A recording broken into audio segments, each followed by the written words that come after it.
Hello, everyone, and welcome to Feminist Question Time, brought to you by Women's Declaration International, the leading global organization defending women's sex-based rights against the threats posed by gender identity ideology.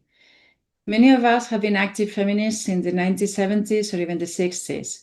We were not surprised when this new attack on women came along, and we have not changed our analysis. In 2018, we wrote a declaration on women's sex-based rights, which lays out our position, and it has been signed by 39,581 people from 160 countries, and it is supported by 547 organizations. To promote the Declaration on Sex-Based Rights for Women, we have volunteer activists, including country contacts from every continent. Please join us. You can also become a member of WGI to help our work by volunteering or donating. You can ask for more details writing to info@womensdeclaration.com or via your country contact on our main website. This Zoom is a women-only webinar. We ask men to watch later on YouTube. We will have subtitles. If you want subtitles in English, press the subtitle button on your taskbar, and you can make them small, medium, or large. Our program today is going to be from the United States and Switzerland. We will have Wendy Murphy, Anne Menage, and Nuria Munya. I'm going to show you all now. They're already with us. So welcome, sisters, and thank you very much for your presentations that we're going to hear, that the audiences are going to enjoy. So we're going to start by Anne Menage. Let me spotlight just Anne.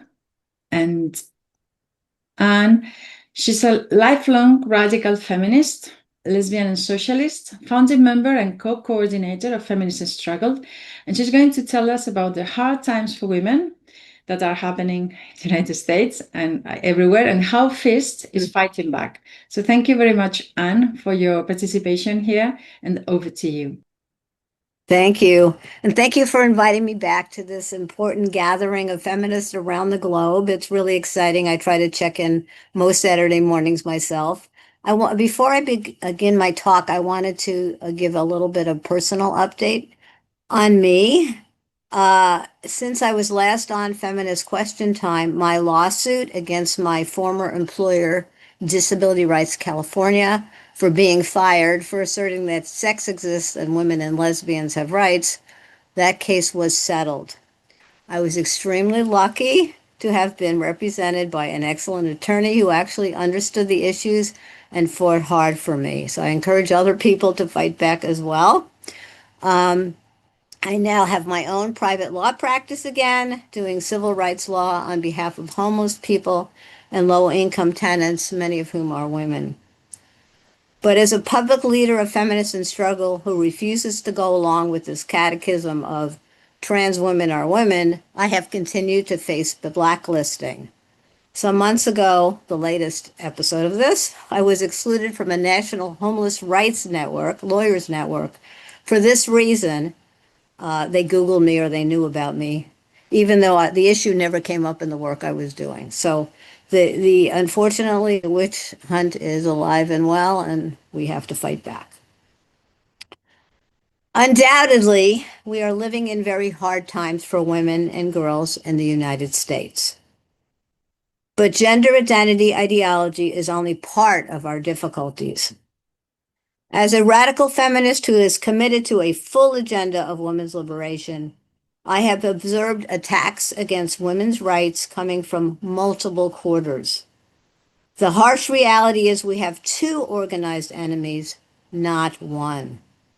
This perspective that there are two faces of misogyny, that we are being pushed back by the far-right Christian nationalists in the United States, including the current Trump administration, as well as by sex-denying trans activists. This perspective is shared by most members of the organization that I helped found, Feminists in Struggle. Not only do we have two enemies, but we must take both seriously. Neither Democratic or Republican parties are friends to women or to be counted on. They both uphold the patriarchy and are part of this backlash against feminism that began unfolding in the 1980s and 90s and has really gotten a lot worse this century. Like the suffragists of old, who were forced to recognize that the men in power are not our friends, we need to do the same thing. We need to build our own independent feminist movement now, just like we did back then. It's not just the wealthy men in power and the women who've assimilated to the male power structure in corporate boardrooms, Congress, and the Pentagon. Unfortunately, most of the left, small and weak as it is in the United States, and it really is incredibly small and weak compared to lots of other places in the world and how it was in the past, but in any case, the peace movement, the Green Party, small socialist groups, other movement groups, as well as the liberal nonprofits where I worked, including my former employer, they are acting in lockstep with the Democratic Party leadership on the issue of gender identity and have been captured by this sex-denying transactivism. They have swallowed the myth that the TQ, quote unquote, is about liberation for oppressed and minority marginalized group, and that it has something to do with the struggle for lesbian and gay rights, just the latest iteration. Of course, we know that's not true. Many of these, my fellow leftists, no longer see women as an oppressed sex class at all, worthy of concern. There are exceptions, of course. There are many feminists like ourselves and LGBT activists who reject gender identity ideology while supporting traditional progressive causes. They are part of the left, as I would define it. Though many do feel still compelled to hide their gender critical politics to avoid falling victim of the witch hunt, as I fell victim of the witch hunt. And there is literally a handful of men on the far left who are critical of gender identity ideology, and the sad commentary is, I know most of them personally. Meanwhile, the Trump administration's policies taken as a whole are unfolding a disaster for women's rights. This paints a grim picture, but it's a complex reality that we must cope with to challenge politics as usual and rebuild a movement to end all forms of male supremacy. To understand the challenges we women face, it's important to recognize that sexism is still pervasive in every aspect of society. Whether we're talking about continuing segregation, unequal pay, sexual harassment, or other inequalities in the workplace, whether we're talking about the failure to take male violence against women seriously, whether we're talking about the lack of access to abortion and the increasing criminalization of pregnant women in the United States, whether we're talking about the greater and growing impoverishment of women, including many women who having no options for escaping male partner violence, save living on the streets, whether we're talking about corporate bias against women in family law in issues of custody and visitation involving often violent male partners, regardless of any of those aspects, the inequality is very, very obvious. Gender identity ideology, as harmful as it is to women and girls, is not our only problem. True, the Trump administration has issued executive orders and taken some action to rein in gender identity ideology, as has the conservative Supreme Court. This is a good thing, but we cannot ignore the other harms this administration and the court are inflicting on women's rights. Neither can we ignore the long-term goal of their supporters in the Christian right of reinforcing traditional subordinate roles for women and turning back the clock on women's rights by a century or more. You even hear in social media about getting rid of women's right to vote. It's absolutely shocking that anybody would discuss that. Yes, they know what women are, but so do the Taliban. Even looking at the Supreme Court's Scrimeti decision, which upheld the constitutionality of bans on so-called gender-affirming care for minors, the sterilization and mutilation of lesbian, gay, and gender non-conforming children, which was a huge relief for all of us. Even this decision contains a double-edged sword. The court majority relied on and enforced case law that said discrimination based on pregnancy or pregnancy-related conditions does not constitute sex discrimination, which was the reasoning in Dobbs that overturned legal abortion. According to the Supreme Court, abortion bans, like bans on child transition, merely regulate a medical procedure. Therefore, they're not subject to no more than a rational basis review, which is the least stringent review of the constitutionality of a law. Rational basis means upholding any law or restriction, and very, very easily, basically, any law or restriction is going to be able to get through with just any kind of rational reason. It's basically a shoo-in. It would have been far better for the Scrimeti decision to be based on the rejection of trans-identifying individuals as constituting a protected class. That reasoning was reflected in the concurring opinion of Justice Barrett, but it wasn't adopted by the court as a whole. What was also clear in Scrimeti is that every single Supreme Court justice fails to recognize the Equal Rights Amendment and instead finds acceptable women's second-class status under the U.S. Constitution. Well, it should not be acceptable to us. Our subordination under law and public policy cannot possibly be rooted out by the current standard of review, which is intermediate scrutiny. The ERA would treat sex discrimination with the same weight and seriousness as race discrimination, so we can move forward in the struggle to achieve equal rights for our sex. That's why women need the ERA, and Wendy will be talking much more about that. Indeed, both Democrats and Republicans, Republican administrations have opposed in practice the Equal Rights Amendment, refusing to recognize it as a law of the land, though ratified by 38 states. Then there's the regressive policies that the Trump administration is enacting or proposing that harm women or will harm women directly or disproportionately, and that all feminists should oppose. I'm going to just review some of these policies. First, the dismantling of thousands of federal jobs and whole departments. Jobs in government tend to pay better, be more unionized, and provide more opportunities for women and people of color than the private sector usually does. And many of those jobs are being eliminated. And just to give an example about this, when we talk about women lawyers are to be found in the government, public defenders and DAs and city attorneys, much more than you're going to find them in private, big corporate firms. So it's just true across the board. The loss of these jobs mean that there's going to be more poverty and unemployment or underemployment for women. That means, in practice, more homelessness, more women coerced into prostitution and surrogacy, all the kinds of things that happen when women are not able to survive independently.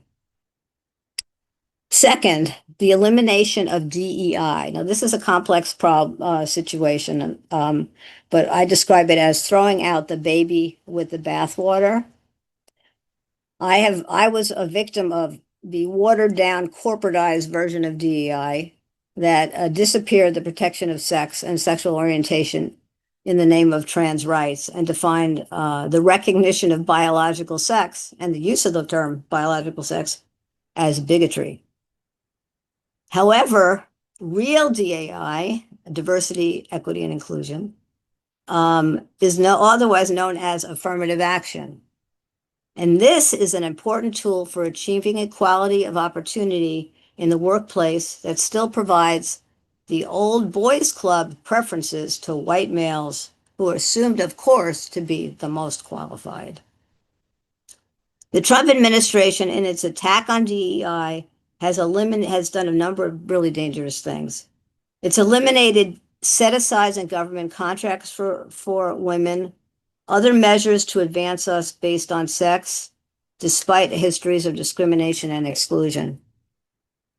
And that discrimination continues to the present.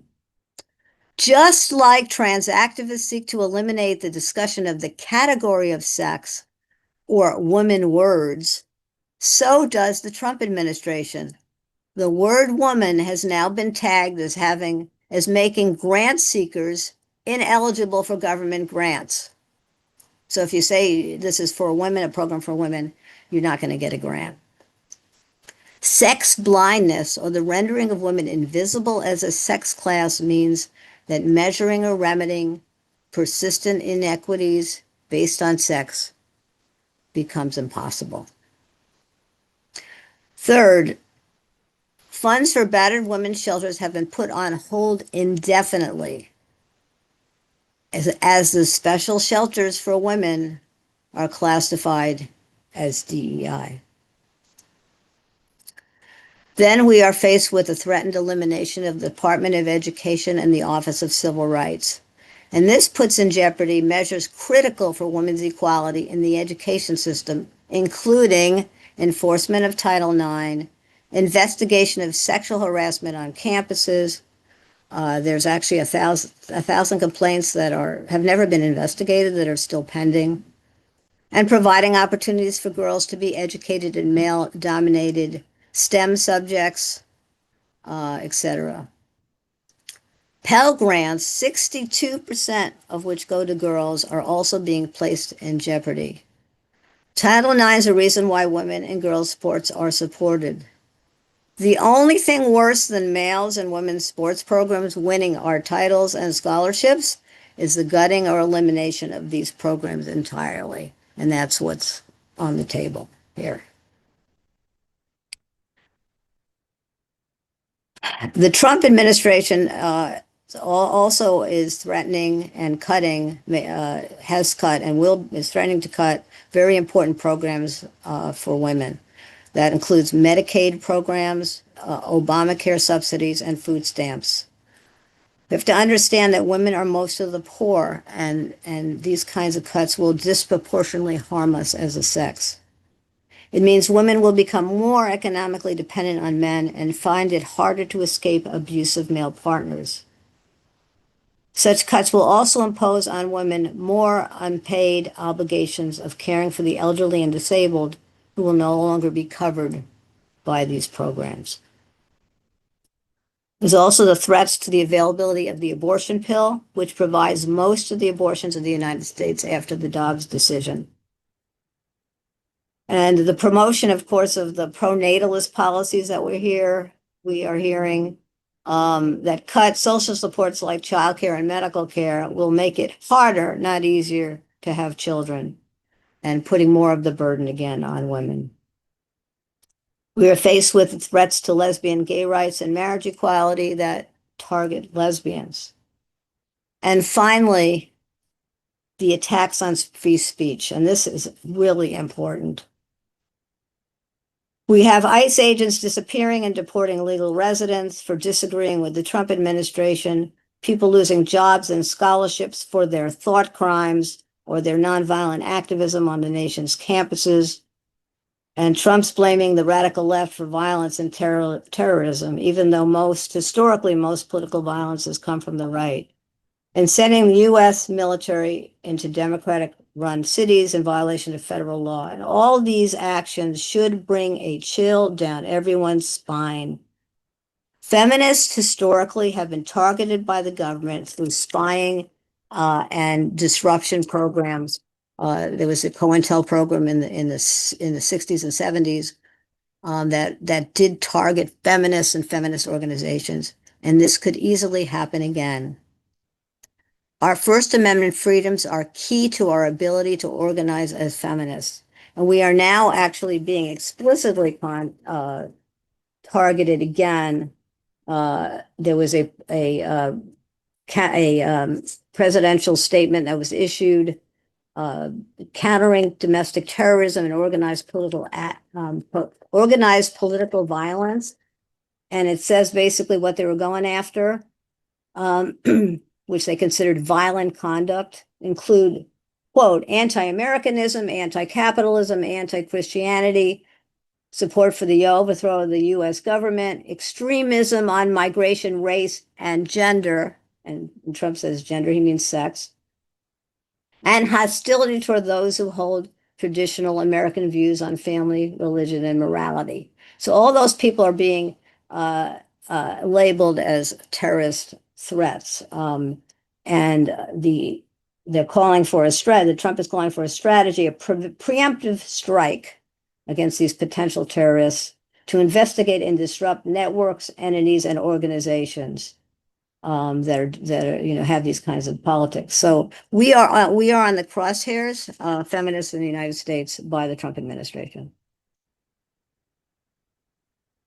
So clearly, we radical feminists have a lot of challenges ahead of us that require all hands on deck, a long-term strategy of building grassroots activism and organizations with staying power, and to work wherever possible in coalition with other feminists. And that means even when we disagree on things, which we will, we need to be able to work together as much as possible.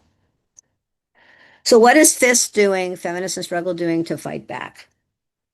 We are trying to build a democratically run, bottom-up membership organization. Our work has been to focus on education, which is very important in this period, I believe, on the full range of feminist issues through our online forum series. We advocate and have advocated and lobbied for the recognition of the Equal Rights Amendment in coalition with Equal Means Equal. And we recently signed on to an amicus in a case headed to the Supreme Court that I'm sure Wendy will be talking about. We have lobbied and supported bills that protect sex-based rights or that oppose. We have supported bills opposing child transition. We have joined protests against cuts being proposed or enacted by the Trump administration and joined other protests against child transition in our local areas whenever we can. A number of FIF's members have been active in NOW, making spaces for gender-critical or gender abolitionist voices in the largest and oldest feminist organization in the country.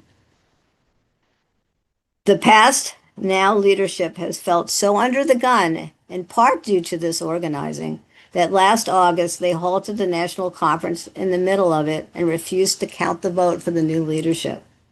However, the vote was finally counted, and the new president, Kim Villanueva, and Vice President Rose Bernac, I'm not sure how to pronounce her name, though they're not all there yet on these issues, are far more open to the participation of radical feminists who oppose gender identity ideology and NOW. I mean, this is really important because we know that if we are free to discuss and participate openly with our gender critical or gender abolitionist politics, then we will be likely to persuade the people we are working with.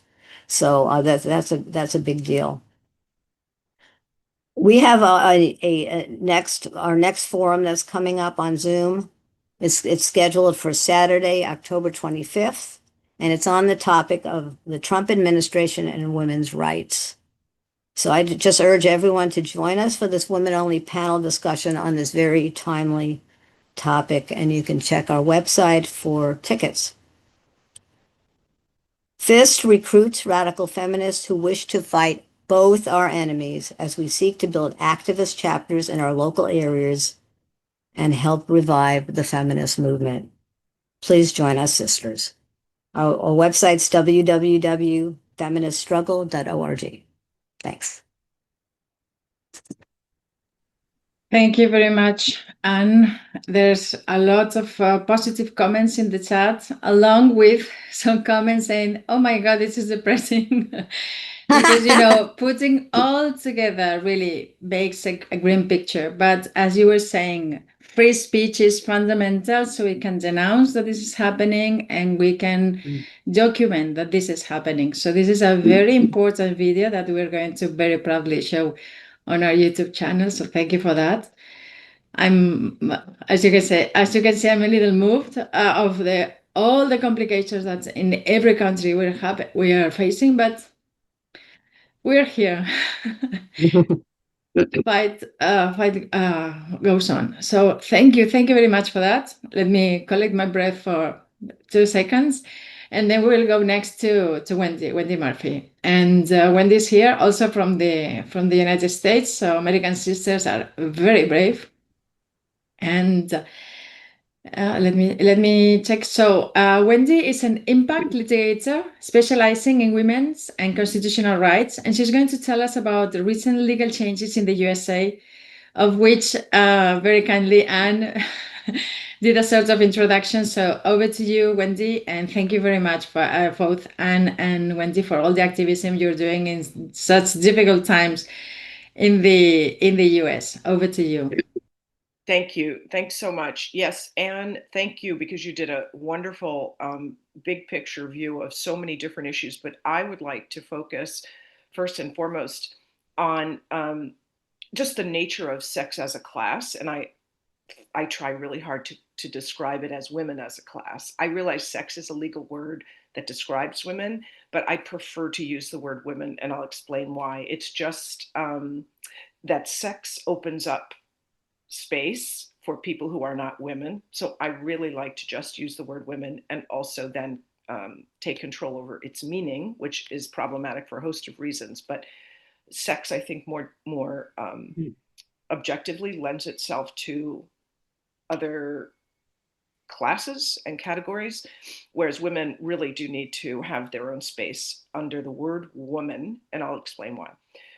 I'm going to go back in time to give people the historical story, a short version of it, about how women have been struggling for basic legal equality in the United States for a very long time.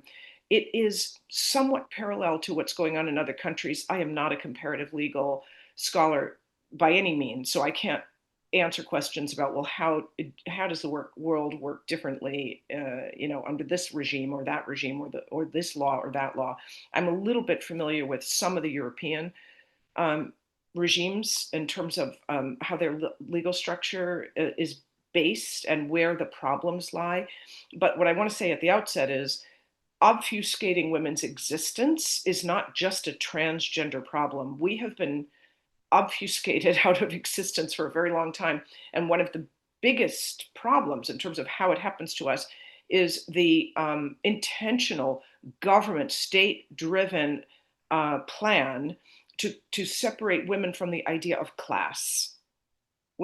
People can be a class, but not women. So much so that when I have filed briefs in my life over the years, again, I specialize in representing women as a class. And when I put that phrase in my briefs, women as a class, my opponent will often cite me back and then put the word sick next to it, as if there is a legitimate objection to the concept of women being a class. My focus as a legal scholar and litigator is to constantly force people to hear that phrase and say it. Wherever there is a conversation about class, I stick in the word woman or women. And I'm particularly annoyed with some of the LGBTQ new activism that has sliced off the TQ and said, here we are, we just want to be LGB, and there's a big celebration about that. Well, that's fine, except where's the W? We even get erased by our friends. The concept of W being a class needs space. And in my opinion, it needs an acronym in anybody's list that claims to care about women. The LGB community, which sided with women, worked with women, fought with women, claimed to be advancing women's rights and sex-based rights in a variety of places around the world, somehow decided that the W didn't matter once that decision came down in the UK, for example, and made clear that there is a biological sex and gender is a construct.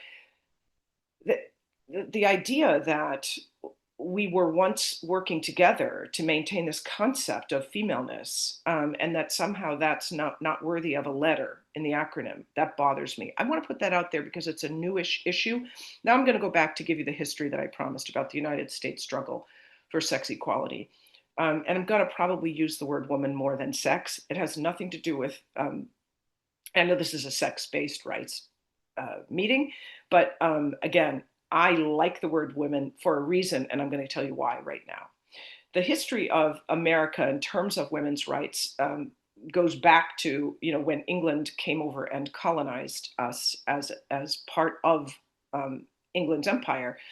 And what that did for us in terms of the law is it delivered us the British common law, which at the time was pretty explicit that women were not persons of their own right. They were owned by their fathers or their husbands. They never had personhood, so to speak. Therefore, they never had existence, much less rights. That was delivered to us with the colonial era. Then, of course, we decided we wanted our own country. There was a war. You all know, most of you know about that. We become the United States of America, but the formulation of our Constitution was already filled with this baked-in notion of women having no existence. And nonetheless, pretty early on in our nation, women were mobilizing together as women to fight for basic rights, to fight for personhood, to fight for existence under the law. Our Constitution was established in 1789 and then quickly modified a couple of years later to add the Bill of Rights. Our Bill of Rights includes one thing we've talked a lot about already with Anne, which is the First Amendment. It came first for a reason. Freedom of speech is the predominant right and important freedom, because without it, you just cannot have a democracy. So it came first. The Bill of Rights includes 10 amendments to the Constitution, and that was considered basically our foundational legal document for this country. Again, 1791 was that date when we got the Constitution plus the 10 amendments. Well, women still didn't have legal existence. Flash ahead, we then have our own civil war because we have a big fight about slavery, which was actually a fight about money, as most things are. And we end the Civil War and begin to abolish slavery in the mid-1800s, and ultimately try to repair our country by adding some more amendments. The Reconstruction Amendments, as they're known, included the 13th, 14th, and 15th Amendments.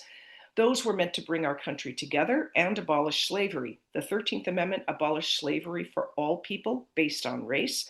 The 14th Amendment created due process rights and equal protection rights for persons. It also gave voting rights to white men. The 15th Amendment gave voting rights to Black men. You see where we're going here?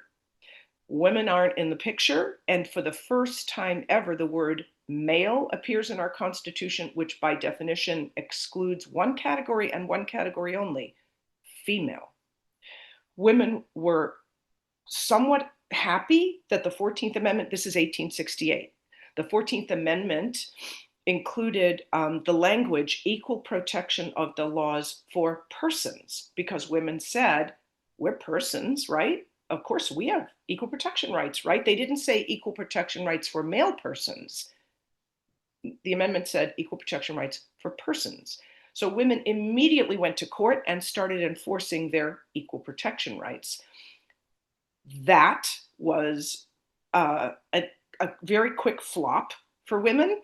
Every case they filed, and there were two key cases in the aftermath of 1868, but before 1900, they filed two key cases that went very quickly to the Supreme Court, both of which raised equal protection questions or concerns. And in both cases, the Supreme Court of the United States rejected even the claims, which is to say, rejected the idea that women could even call themselves persons under the Equal Protection Clause. They did let us be described as citizens. So we had citizenship rights, but citizens aren't persons. So we quickly went from happy that we were now going to have equality to absolutely devastated that we were not even persons. Immediately we decided we needed to fight for two things, because it was clear we didn't get the vote. That was explicit. Males had the vote, not females, not Black females, not white, not any females. So we decided right away to fight for two things. First, the vote, because we needed that to then develop political power to then fight for equality. It took us a long time to win the vote. We didn't get it until 1920, which I know is somewhat on par with the timing of some of Western Europe's suffrage fights and the timing of when women won the vote there. So that wasn't an accident. There was a lot of similarity and remains a lot of similarity in terms of how we continue to oppress women today, but I'll get to that. We win the vote in 1920 and then immediately file the Equal Rights Amendment because this was the plan. We knew exactly what we needed to do, win the vote and then immediately use our voting power to win equality. 1923 was the first time we filed the Equal Rights Amendment, and it went nowhere fast, and I mean nowhere. If you look for an answer to the question, why did it go nowhere? Why didn't women use the steam they had generated to continue to succeed and now amass their unbelievable new political power? Half the country were females. We now had the vote. Why weren't we mobilizing the vote together? Why weren't we working together in unity to demand the vote with all of our newfound power? The answer is most women's groups, even by that time, were corrupted, were being managed by moneyed interests that inhibited them from uniting as women. Now, I want to say one quick thing about the ERA that was filed in 1923. The language of it said, I'm paraphrasing, men and women in the United States shall have equal rights. Why did we say men and women? Because only women were excluded. We wanted to fill in the hole. That changed in 1943 when the ERA language, because we had to keep refiling it. So the language changed in 1943. Under pressure, women said, okay, fine, we'll use the language that was used for the 19th Amendment when we won the right to vote in 1920, which described the people who now had the right to vote as people based on sex. I think that was the creation of a big problem for our fight for equality. Women, not sex, had been denied the right to vote in the late 1800s when the 14th and 15th Amendments were adopted. Why did we use the word sex to establish our right to vote? We should have used the word woman. We should have used the word female. We didn't. That began the problem, and in my opinion, opened the door to the obfuscation we're still dealing with today around what exactly is this category. So the ERA gets refiled in the 1940s and goes nowhere because neither party supported women's equality. To this day, neither party supports women's equality. If you're wondering why, it's because there's an incredible amount of money opposed to women's basic legal equality globally, not just in the United States, globally. I ran some numbers a couple of years ago. The cost of abolishing slavery in today's dollar, abolishing Black slavery in the United States in today's dollar would be around $13 or $14 billion a year. The cost of giving women full legal equality in the United States would run corporate wealth to the tune of about $4 trillion a year. I mean, that's what we're talking about. Now, you were thinking, what do you mean money? What money is being lost? Aside from simply the ability to not pay women equally, which is a big chunk of it, there is just the straight up industry or collection of industries that make a fortune from the capacity to oppress and harm women for cash. You all know what I'm talking about. It's porn, it's sex trafficking, it's prostitution. These are the Black industries that thrive on women's subjugation because it makes harming them as a class of people legal when you couldn't do it to another class and get away with it, not to the tune of the same dollar value that is earned literally on the backs of women's of violence against women as depicted in videos or just practiced in real world terms. So that's an enormous amount of money. We're talking about hundreds of billions of dollars, and it funds both political parties. That's why neither party supports women's equality. They get paid not to, period. Okay, what happened to the ERA moving forward? We got to the 1960s and things started to happen because that was our civil rights era. The rising up of people and demanding certain basic rights covered lots of categories. There was a lot going on in this country in terms of uprising, and women were part of that. And we wanted just two things. We wanted equality under the Constitution. We wanted Congress to pass the ERA, and we wanted equality under civil rights laws. Civil rights laws at that time gave categories of people equality in particular contexts, like education, employment, and in federally funded spaces. Women just wanted to be added to those laws because we weren't there. Those laws then protected, these were the categories that were recognized not only for civil rights laws, but also for 14th Amendment class purposes: race, religion, ethnicity, national origin, and color. I mean, I'm not sure why there was a difference between race and color, but there was, and clearly not in the categories of worthy of protection as a class was the word woman.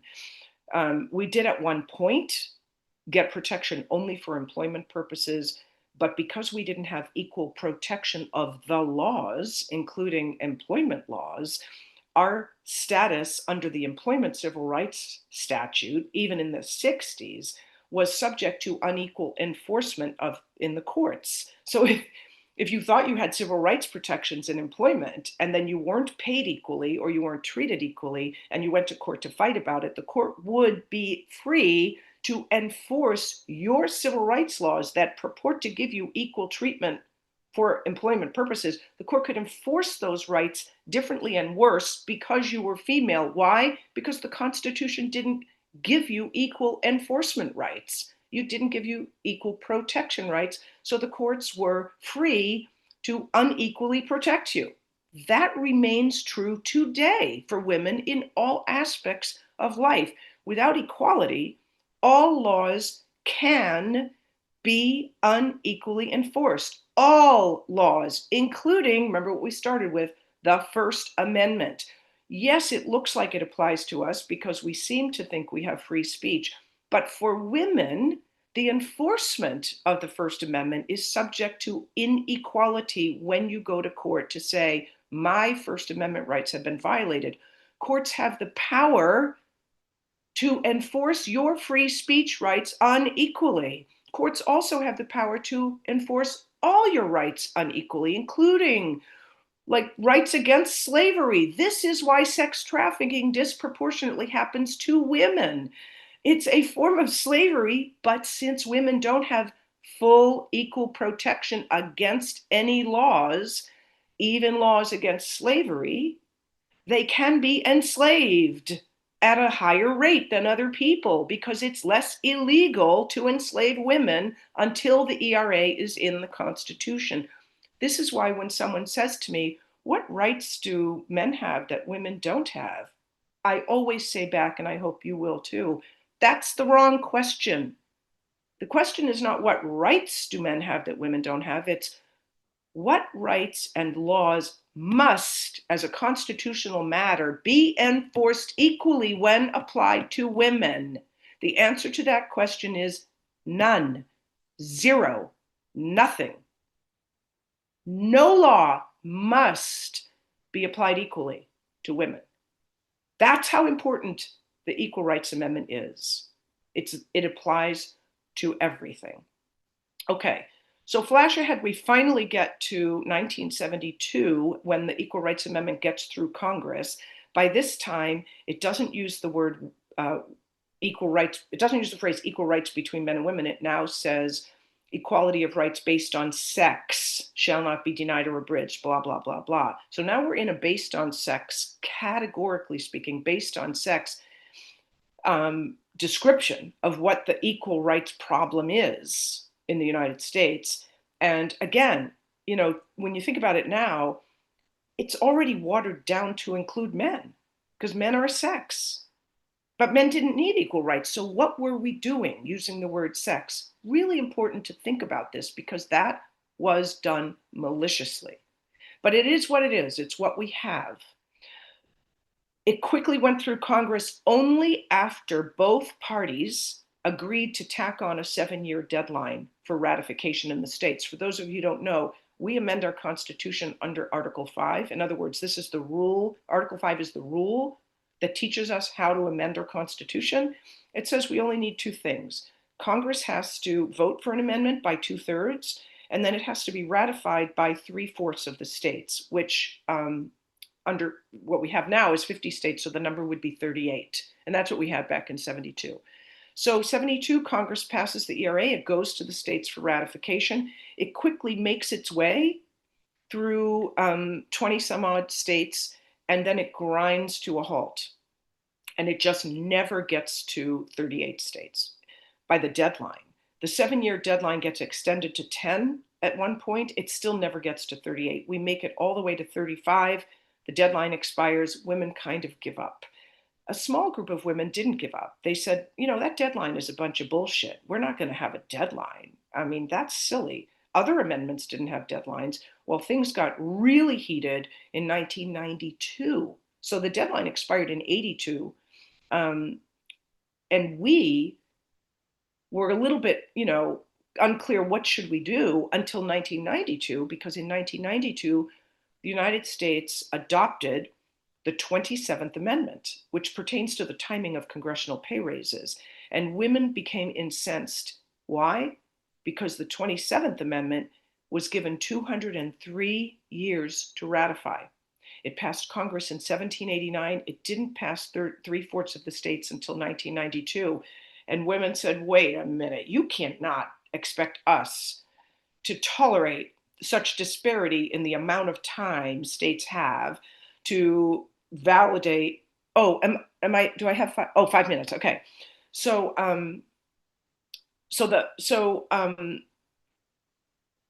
women started to rise up, and we said, we're not going to start over. We're going to go get the last 3 states that we need.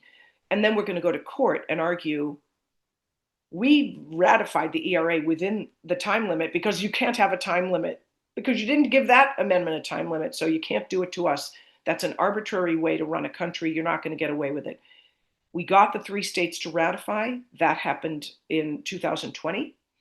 I filed a lawsuit because right when the last state ratified, the Trump administration was in power. They blocked the ERA from being added to the Constitution.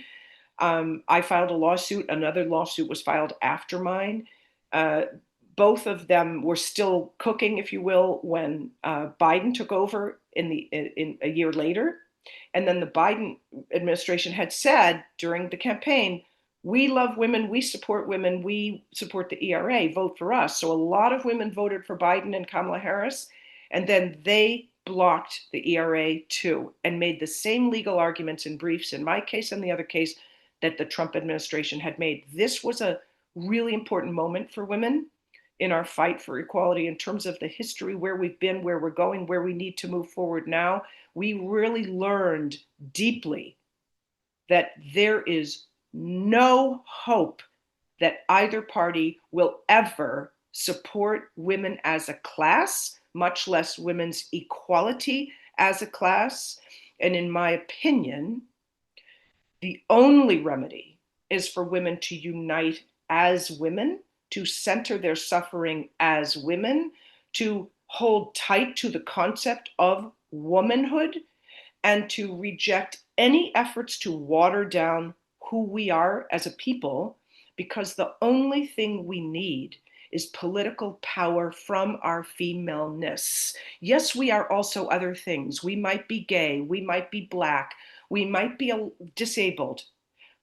If we can choose to come together across all lines, unite as women, fight as women, demand our class power as women, we will rule the world, because we make up over 50% of the population in almost every country.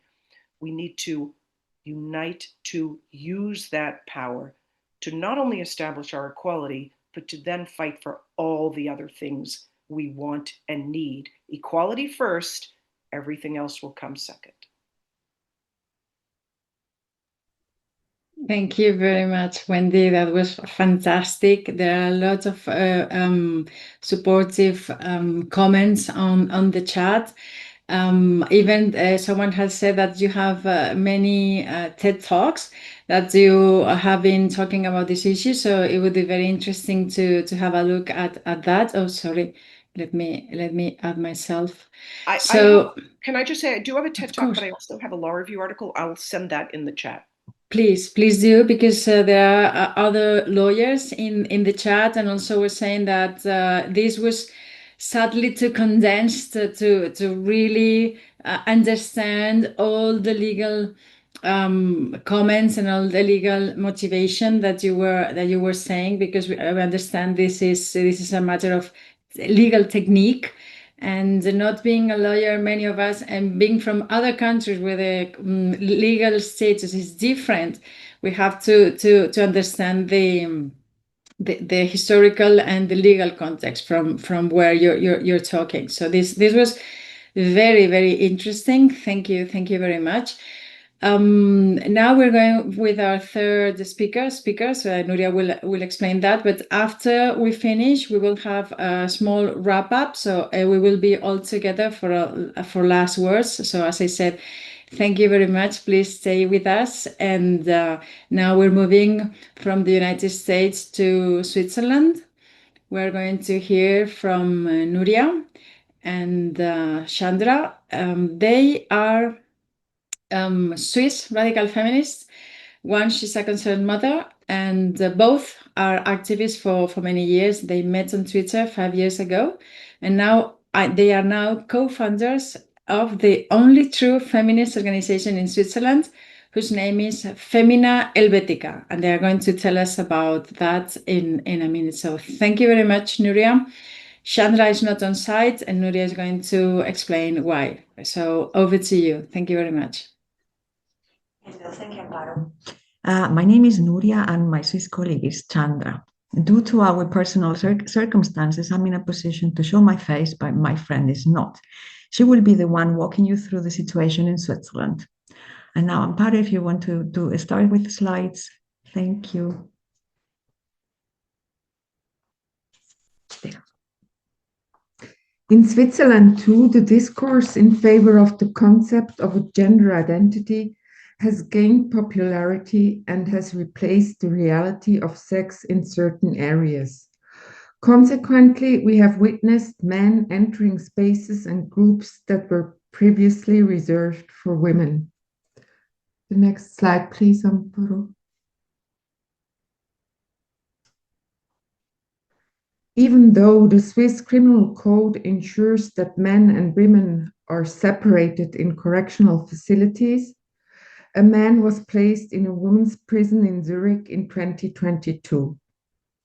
The trans lobby managed to get the Swiss Center of Competence for the Enforcement of Criminal Sanctions to publish an extraordinary paper allowing people to choose which prison they are placed in based on their self-declared gender identity.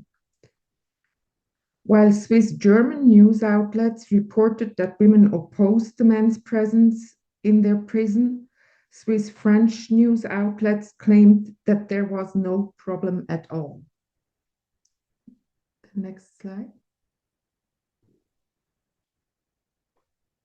Men have entered lesbian communities.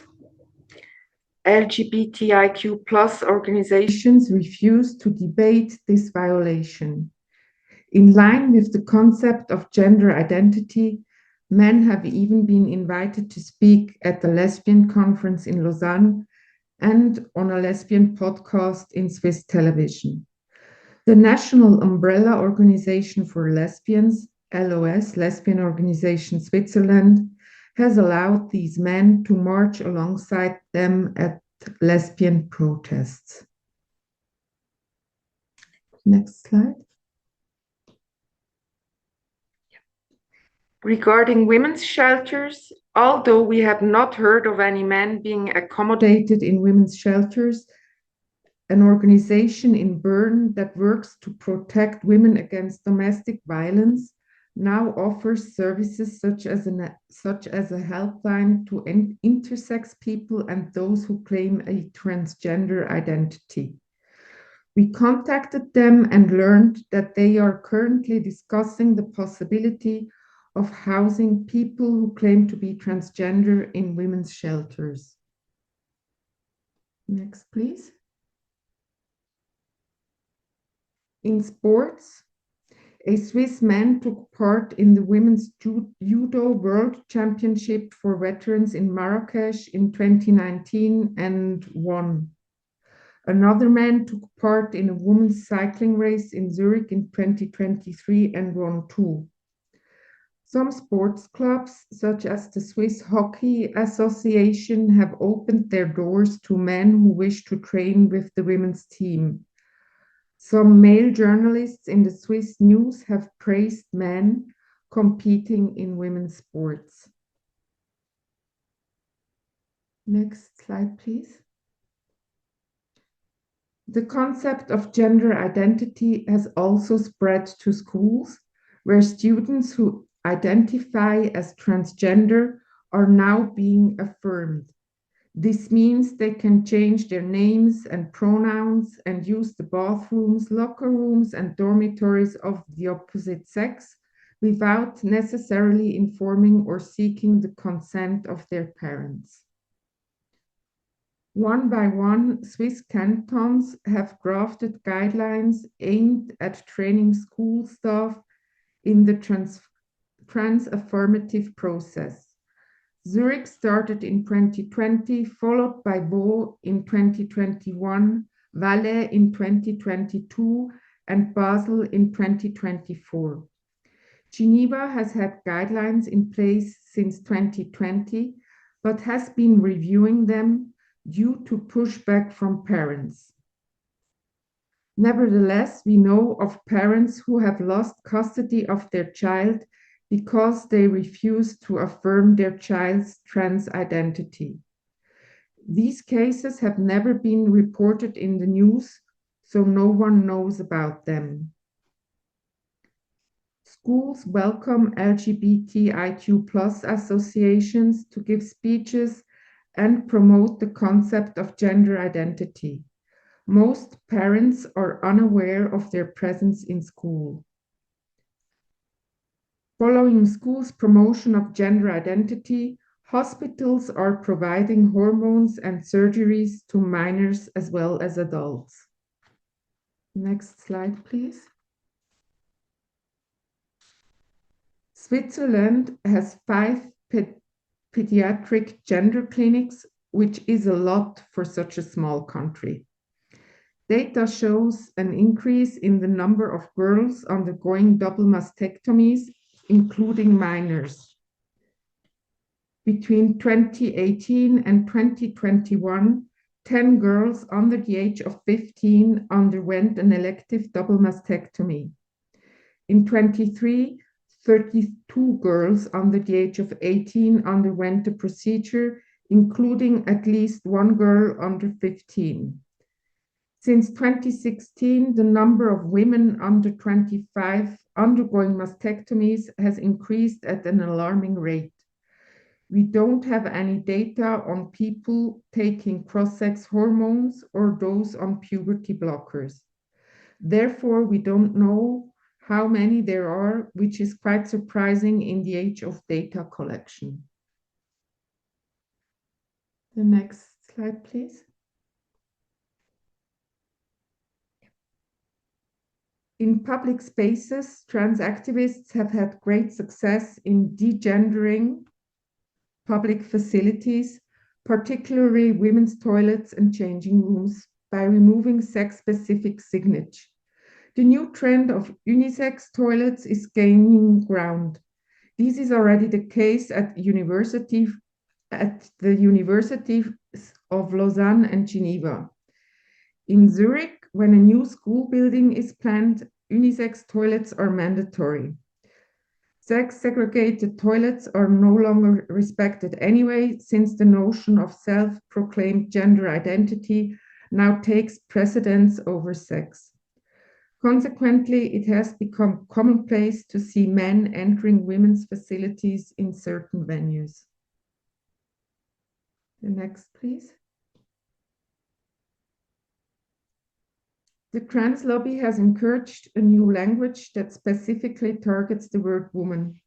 They replace it with dehumanizing expressions that reduce women to body parts such as person with a vulva or person who menstruates.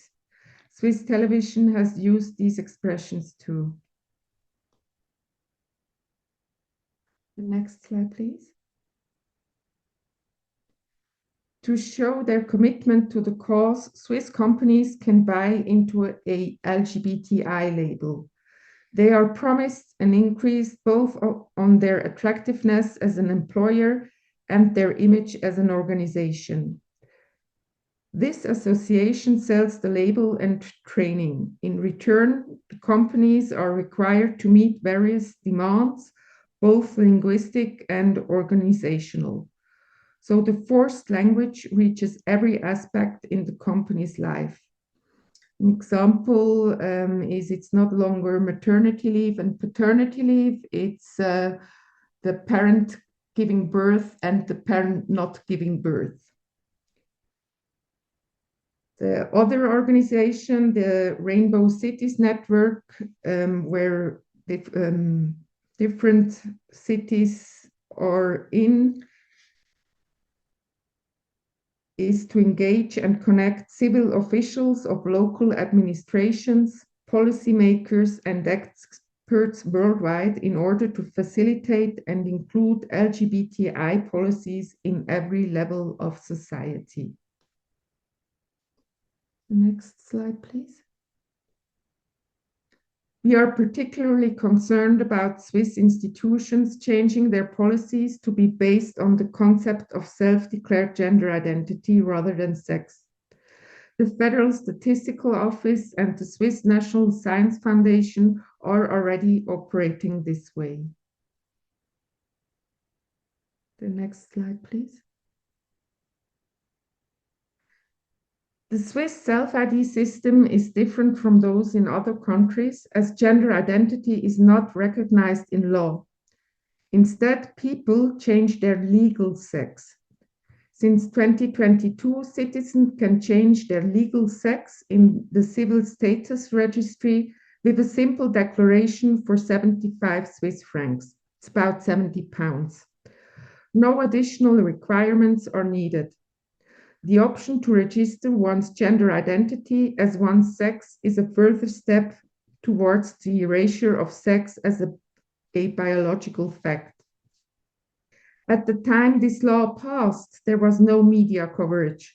All the attention was focused on gay marriage and the law relating to the pandemic, so there was no public debate about it.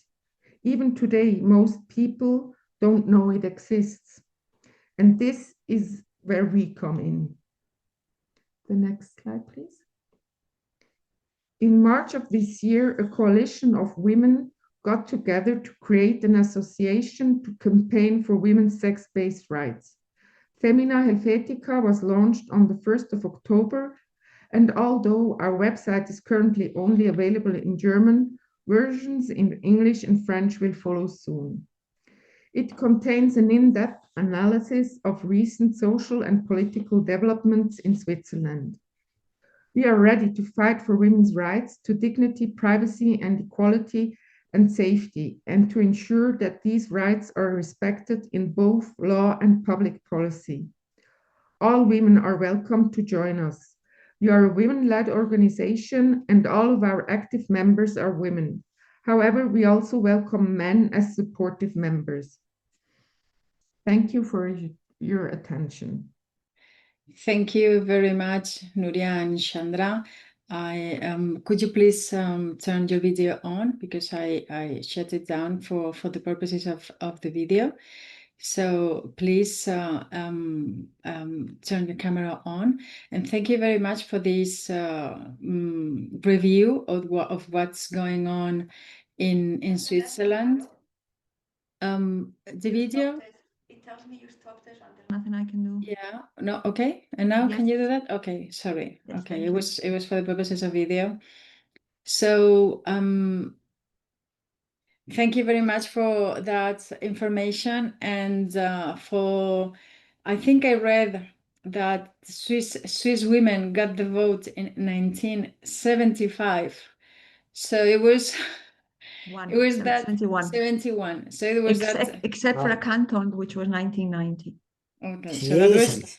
the short period of time where they knew what a woman is. Yes. I mean, it was a Guinness record for that. So it's very sad as usual. We here are usually listening from women all over the world, and this is very sad coming from Switzerland. But it's very good news that Femina Helvetica is fighting back, as the brave women all over the world are doing as well. So now we are all together in conversation. In case you would like to say something that you didn't have time before to say, or maybe react to a comment on the chat, or even comment on each other's presentations. We do have a question for Anne in the Q&A. If you haven't read it, I will read it for you now. So it's about your presentation, and it says, are women's groups filing new lawsuits to bring back abortion rights under different legal arguments? This is from Liz, and she says that she hasn't seen anything, but she assumes that Democrats are fighting back hard. What's your? That's sarcastic. I wasn't sure it was a sarcasm. So please, if you would like to process on that. Yeah. The Democrats are not fighting back hard. They want to keep abortion as a way of getting votes. So they're not fighting back hard. There is some efforts on the grassroots level in different states, and some legal strategies that rely on an equal rights amendments that are in the states to argue for abortion rights. Oh God, this is my dog. That are in the states off. Anyway, there's lawsuits that are pending, but in terms of national strategy, I think they've kind of given up with the Supreme Court. I think what we need, and I didn't want to be hopeless. I don't want people to listen to my remarks and get hopeless, because we do have power. Our power is women united, as Wendy said, and that's how we won legal abortion to begin with, and all our rights. That's how we're going to win it. So it's not hopeless, but right now the Supreme Court, of course, is not likely to grant abortion rights on its own. Let's put it like that. Can I add one thing to that? I was involved in some of the abortion litigation. I'm just going to say this because we don't have a lot of time, and it'll take me a long time to explain, but right after Dobbs came down in the United States, taking abortion rights away as a federal constitutional right, there was a big burst of litigation in the states to try to get the states to reestablish abortion rights under state constitutions. And in many of those cases, the plaintiffs were represented by either Planned Parenthood or the Center for Reproductive Rights or the ACLU. When they filed those cases, citing the state constitutional guarantees, often guarantees of equality or privacy or both, they were given the opportunity in those lawsuits to ask for the state ERA to be construed to give women full legal equality across the board, not just for abortion, but for all things. In every case where I became involved, those groups asked for the courts to apply second-class enforcement rights to women. I want to repeat this. The organizations in this country, including Planned Parenthood and the Center for Reproductive Rights, and of course the ACLU, which has never supported women's equality ever, they make a fortune from the porn industry, so they do not support women's equality. But just think of this, that we had cases going on across the country, and the lawyers for women in those abortion rights cases were asking the courts to adopt and embrace second-class status for women under the Constitution of the state, not just under the abortion law, under the Constitution of the state, thus reaffirming under state law the same second-class problem that we've had for women under federal law that I explained during my comments. I filed amicus briefs and tried to intervene in those cases on behalf of women and called them out and said, how dare you claim to speak for me, a woman, and ask a court to give women second-class rights, you are committing malpractice against me, and I'm going to make sure this court knows I object. You don't go to court and ask for second-class rights. That's malpractice. I filed those kinds of briefs in several cases. I have yet to see either of those organizations actually fight for full equality for women under any laws, any. And remember that, because they're taking away all the funding that women's groups deserve. They're sucking the life, they're sapping resources, they're attracting wealthy women's money. Pay us, we're going to reestablish abortion rights. And then they're using that money to apply unequal treatment standards, and the women giving their money to those groups don't understand, because they just read it superficially, not as legal scholars, and think, oh, isn't this wonderful, they're fighting for abortion rights. No, they're not fighting for women. They're taking your money to reestablish your subjugation, and you're stupid enough to give them your money. Open your eyes. The lack of leadership in understanding how the Constitution works is a key part of the problem, and all of our major women's groups do nothing to educate and advocate around these key principles. Well, that was interesting to hear. I don't know whether Anne would like to add anything else to your presentation, or maybe comment on what other speakers said, or maybe, as I said, react to anything from the chat. I think I just want to emphasize that I wasn't trying to make women feel hopeless. Our power, we have the power, we just haven't used it. And we are in a relatively weak point as things in terms of how organized we are and how small we are. But we have the power, we just need to start using it. Yeah, I just want to say that it's really important that we learn to unite. We have, some differences among groups, and that we need to, one, debate them openly, not be afraid to debate, not be like trans activists, like have debate on the ERA. I know there's people who disagree. Let's have the debate. But we also need to unite on where we agree. And that means across groups. And even in now, as I said, there's good work going on in now by people who are consciously gender critical or gender abolitionists, and they haven't taken over yet, but they're beginning to open up a space. But that's important, because there's still a lot of women that are in that group that are fighting for women's rights. So we need to be non-sectarian and open, and make alliances with other women, other feminists. Okay, thank you very much. Usually we do a round with one speaker and then the next, but because you're in the United States and you both are lawyers, and you're adding more layers to the same conversation, I think now we are going to move to Switzerland for a little while to hear from Nuria and Chandra. Should they like to add anything else that maybe there was no time to say in the presentation, and maybe react to what the other speakers said or the chat. So over to you, Nuria. Just to think, there is hope, and again, we are a very small country, and we are always looking at you ladies and in different countries and continents, and learn from you. And our organization is only 4 days old, so look us up. Maybe we have a Twitter account and an Instagram account, and the Femina Helvetica, and we hope to make a bit of a change in Switzerland, because it's quite bad right now. I don't know if Chandra wants to say something. No. That's Okay. it from us. Okay, so also I guess you're aware that there's Women's Declaration International in Switzerland, the Swiss chapter. I think you're in touch as well, so it's good that there's this Swiss feminist organization, which of course is going to be much broader, or working on a much broader issues. WDI, who we are, as you know, focused on the gender identity issue.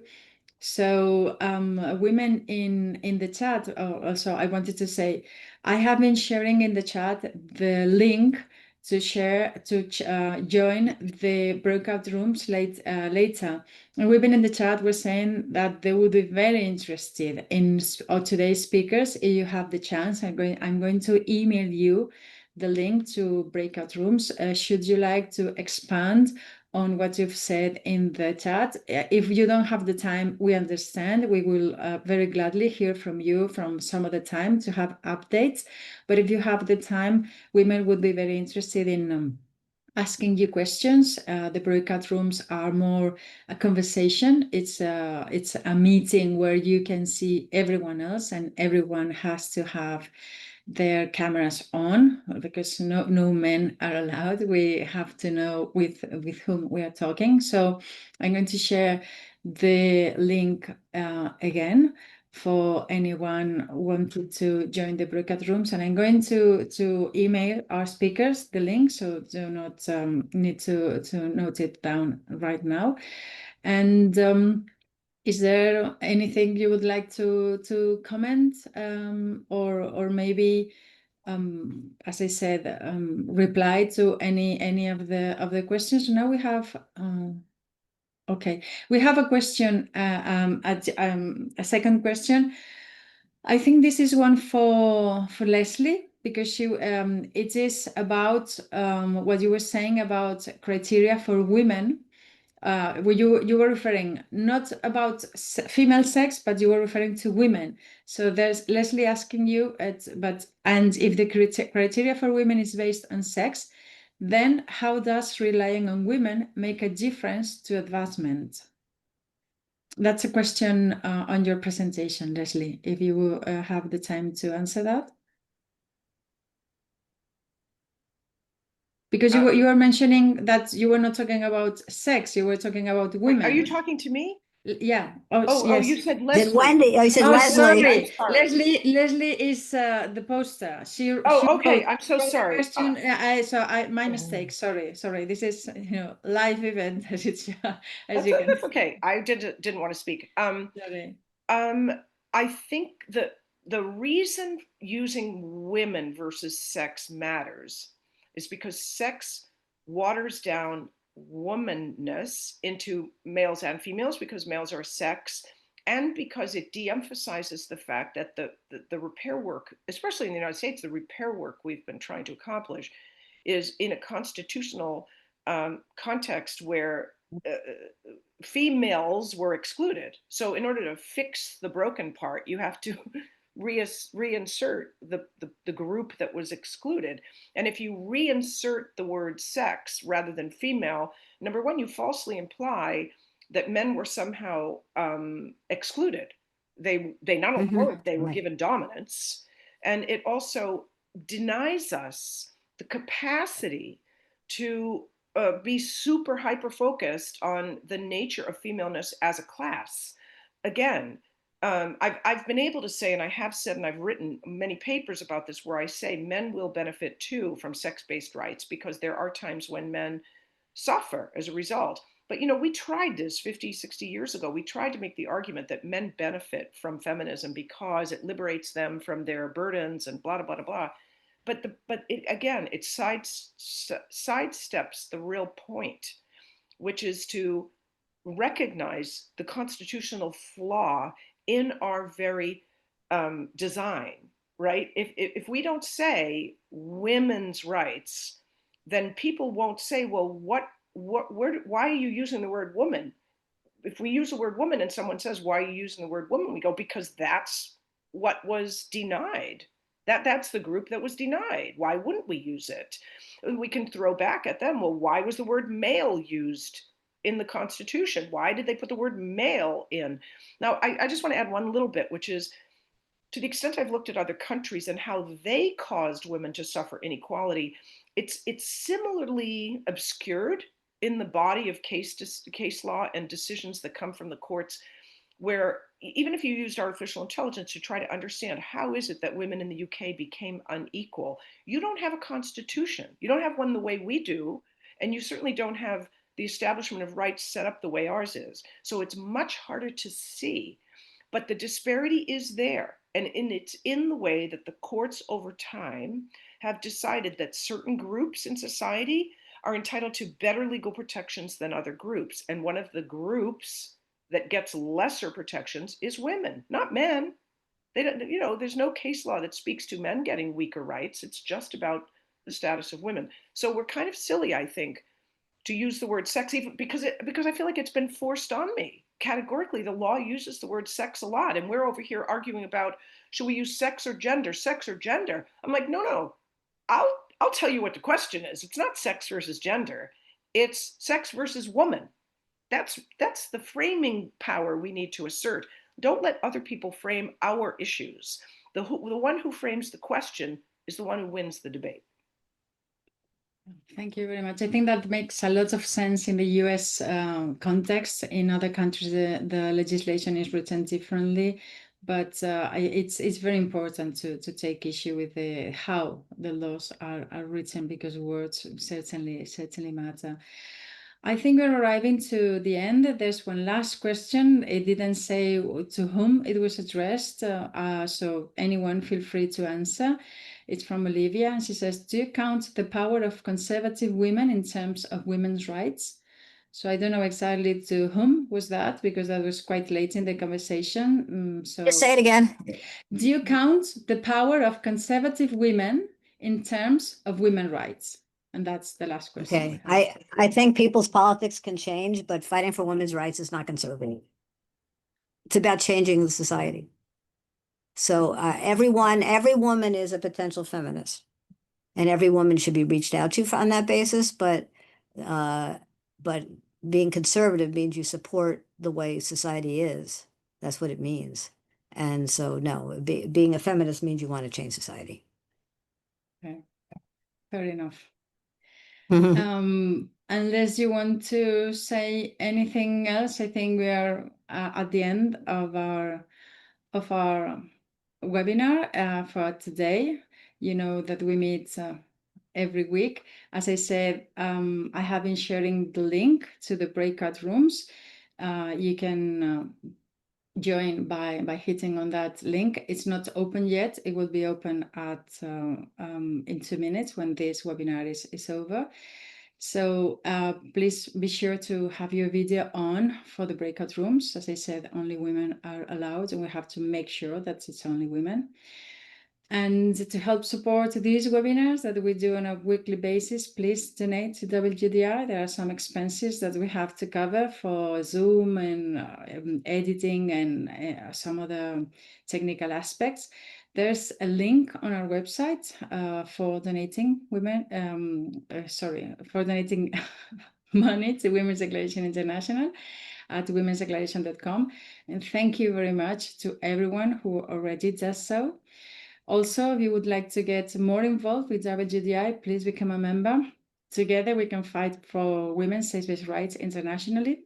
There's also a link about WGDI membership at our website. If you have not already registered for this series, you can register via Zoom. After registering, you will receive a confirmation email containing information about joining the webinar. And as we have seen today, and we see every week, it's not easy engaging in this struggle. So thank you very much to everyone for making it not just possible, but inspiring and joyful. So see you next week. Thank you very much. Sorry, I forgot to the WGDI team that pulls out these webinars weekly. Jo Brew couldn't be today, but she's the heart of the organization, and also Bernadette O'Malley, and of course Sheila Jeffries. So thank you very much, sisters, and see you next week.